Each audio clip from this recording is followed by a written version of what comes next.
अब बात आरआईएल के नतीजों की।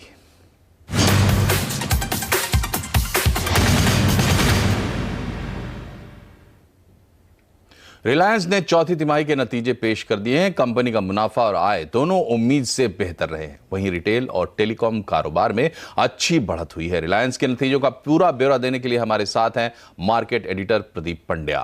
प्रदीप जी, रिलायंस के नतीजों को कैसे देखा जा रहा है, आप कैसे देख रहे हैं?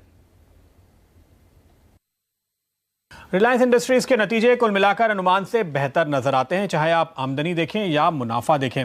अलग अलग कारोबार का अगर आप विश्लेषण करते हैं तो एक खास बात नजर आ रही है, जैसे कि जीआरएम ग्रॉस रिफाइनिंग मार्जिन अनुमान के मुताबिक रही है, लेकिन अगर आप रिफाइनिंग सेगमेंट की कुल मार्जिन देखें तो वो सुधरती हुई नजर आ रही है क्वार्टर ऑन क्वार्टर और साल दर साल। इसी तरह से अगर आप पेट्रोकेमिकल में देखते हैं, कुल कारोबार वॉल्यूम दरअसल घटा है लेकिन मार्जिन बेहतर हुए हैं।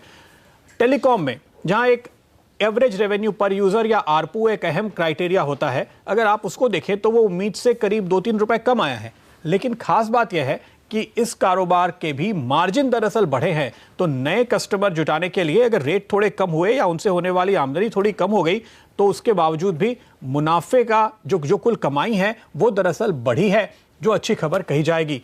All in all Reliance industries की नतीजे और बैलेंस शीट देखने से यह पता चलता है कि इस साल के दौरान और इस क्वार्टर के दौरान कैश एक्रीशन बढ़ा है, मार्जिन्स ओवरऑल उम्मीद से बेहतर होते हुए नजर आए हैं, जो इस बात की ओर इशारा कर रहे हैं कि काफी सारे कारोबार में जो निवेश किया जा रहा था, अब वो निवेश दरअसल अपना नतीजा देने लगा है।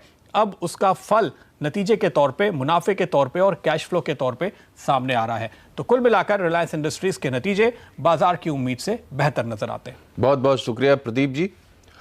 रिलायंस इंडस्ट्रीज के सीएफओ आलोक अग्रवाल ने रिटेल और टेलीकॉम सेक्टर में अच्छी ग्रोथ का भरोसा जताया है। We had the highest ever production in our petrochemical business. As far as Jio is concerned, it crossed 300 million subscribers and also had a new milestone in crossing 15,000 crores of EBITDA. Retail had another very strong year. Revenue crossed 1 lakh crores comfortably and total stores under operation crossed 10,000. Our energy businesses remained very resilient despite a volatile operating environment. RIL नतीजों पर company के chairman Mukesh Ambani ने खुशी जताते हुए कहा है कि रिलायंस रिटेल की आय 1 लाख करोड़ के पार पहुंच गई है। वहीं जियो के साथ 30 करोड़ ग्राहक जुड़े हैं। उन्होंने कहा कि एनर्जी मार्केट में उतार चढ़ाव के बावजूद कंपनी को कुल 39,588 करोड़ का मुनाफा हुआ है, जबकि पिछले 5 सालों में कंपनी का पीबीडिट 2 गुना होकर 92,656 करोड़ पर पहुंचा है। सर्विस और ग्राहक की संतुष्टि पर फोकस की वजह से कंज्यूमर बिजनेस की तरफ सब्सक्राइबर और ग्राहक बढ़े हैं, जिससे आय में अच्छी ग्रोथ हुई है।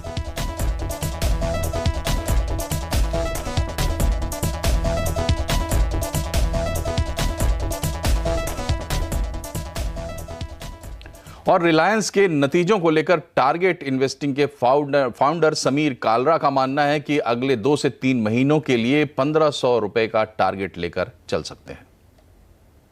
FY20 रिलायंस के लिए कैश क्रिएशन वाली सिचुएशन बनेगी, डीलेवरेजिंग काफ़ी हैवी होएगी और वहाँ पे कंटिन्यूसली कहीं ना कहीं न्यूज़ फ्लो मूवमेंट रहेगी। और जियो टावर और जियो फाइबर इन्होंने ऑलरेडी ट्रस्ट में ट्रांसफ़र कर दिया है, तो वो शुरुआत हो चुकी है। तो मेरे को लगता है एक शॉर्ट टर्म के लिए 1,500 का व्यू मेरे लिए अगले 2 से 3 महीनों में है। यहां एक डिस्क्लेमर देना अहम है। आपको बता दें कि आप जो चैनल देख रहे हैं सीएनबीसी आवाज, वो टीवी 18 ब्रॉडकास्ट का हिस्सा है। इसका स्वामित्व रिलायंस इंडस्ट्री के पास है।